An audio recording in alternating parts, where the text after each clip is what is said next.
আসসালামু আলাইকুম রহমতুল্লাহি ওবারাকাতু। সবাই কেমন আছেন? আমি ভালো আছি আলহামদুলিল্লাহ। তো আরেকটা নতুন ভিডিওতে সবাইকে স্বাগতম। আজকে রান্না করব হচ্ছে সরিষা শাক। তো সরিষা শাকটা আমি হচ্ছে এরকম ধুয়ে বাইসে কাইটে পানিতে ভিজিয়ে রাখছি। হ্যাঁ, রেডি করে নিছি আর কি। আর শাক ভাজি করতে যা যা লাগবে, পেঁয়াজ কুচি, রসুন কুচি, কাঁচামরিচ আর হচ্ছে কিছু শুকনো মরিচ, আর যা যা মশলা নেওয়া হয়েছে এগুলো অন্য তরকারির জন্য। তো আমার সব কিছু রেডি করা হয়ে গেছে। এখন চলেন রান্নায় চলে যাই। কড়াই বসায় দিলাম, তেল দিয়ে দিলাম। এখন পেঁয়াজ রসুনগুলো দিয়ে দিব। একটু বেশি করে পেঁয়াজ রসুন দিয়ে আমি শাকটা ভাজি করব। দিয়ে দিলাম পেঁয়াজ কুচি, এখন দিয়ে দিব রসুন কুচি। পেঁয়াজ আর রসুনটা একটু ভাজা নেব। তো পেঁয়াজ আর রসুনটা আমার একটু ভাজা হয়ে গেছে, হালকা ভাজা দিছি। এখন দিয়ে দিলাম কাঁচামরিচ আর দিয়ে দিব হচ্ছে শুকনো মরিচগুলো, এগুলাও একটু ভাজা নেব।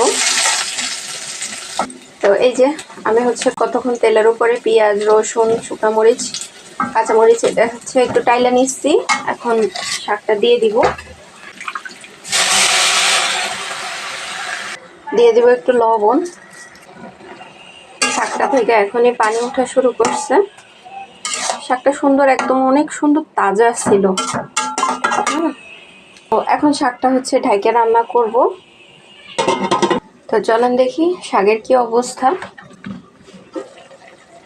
এই যে অনেক পানি উঠছে। এই পানিটা দিয়েই হচ্ছে আমি সুন্দর করে শাকটা সিদ্ধ করে নিব। শাকটা অলরেডি নরম হয়ে গেছে, তো ঢাকা দেওয়া থাক, পানিটা শুকাবে, তারপর হচ্ছে নামাবো। তো শাকের কি অবস্থা দেখি। এই যে পানিটা শুকায় গেছে, এটা আরেকটু ভাজা ভাজা করব, তারপরে হচ্ছে নামাই নিব। এখন আর ঢাইকে রান্না করব না, যেহেতু সিদ্ধ হয়ে গেছে। আমার শাকটা হয়ে গেছে, এখন নামাই নিব। একদম ভাজা ভাজা করছি আর কি, পানিটা শুকায় গেছে। গরম গরম শাক ভাজি হয়ে গেল। বেশি করে পেঁয়াজ রসুন দিয়ে ভাজি করছি। শাকটা অনেক মজার একটা শাক আর কি, আমার কাছে ভালো লাগে।